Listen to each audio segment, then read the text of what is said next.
Hello everyone, my name is Arya Jaipurcherkar and I am a legal leader in Lexis & Company. I'm also a fourth year BLB student from GR Kari College of Law, Margao, Goa, under Goa University.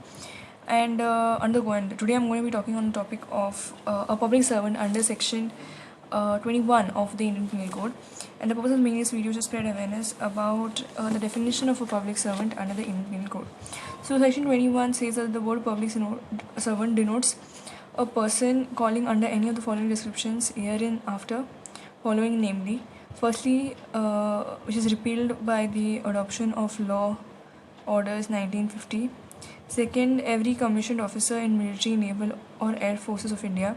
Every judge, including any person empowered by law to discharge, whether by himself or as a member of any body of persons, any adjudicatory functions.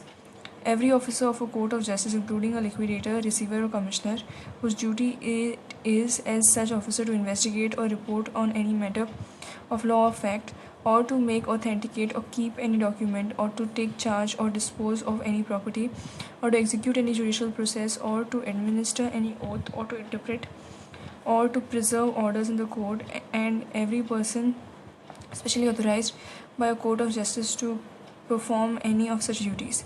Every juryman, assessor, or member of a panchayat assisting a court of justice of public servant. Every arbitrator or other person to whom any cause or matter has been referred for decision or report by any court of justice or by any other competent public authority. Every person who holds any office by virtue of which he is empowered to place or keep any person in confinement. Every officer of the government whose duty it is as such officer to prevent offences, to give information of offences, to bring offenders to justice, or to protect the public health, safety, and convenience. Every officer whose duty it is as such officer to take, receive, keep, or expend any property on behalf of the government, or to make any survey, assessment, or contract on behalf of the government, or to execute any revenue process, or to investigate, or to report on any matter affecting the pecuniary interest of the government, or to make, authenticate, to keep any document relating to the pecuniary interest of the government, or to prevent the infraction of any law for the protection of the pecuniary interest of the government.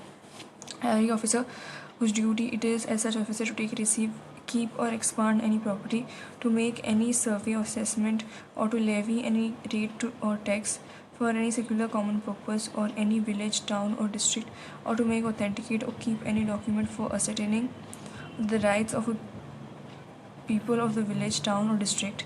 Every person who holds any office in virtue of which he is empowered to prepare, publish, maintain, or revise a electoral roll, or to conduct an election or part of an election.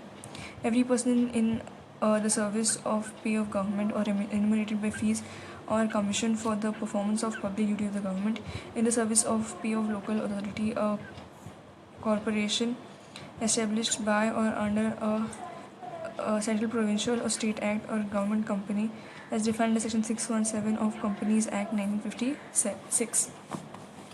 Please do like, share, subscribe, and comment on my video, and do like and subscribe to the channel Lexis, and make sure to press the bell icon to get notifications when we post a new video. Also, please give me a feedback on this video and the previous videos you can see on this YouTube channel. Also, if you have any questions related to this video or any previous videos, please post in the comment section below. I'll reply as soon as possible. Lastly, this video doesn't solicit any type of promotion or advertisement as per the guidelines of the Bar Council of India. The sole purpose of making this video is for educational purposes only. Thank you.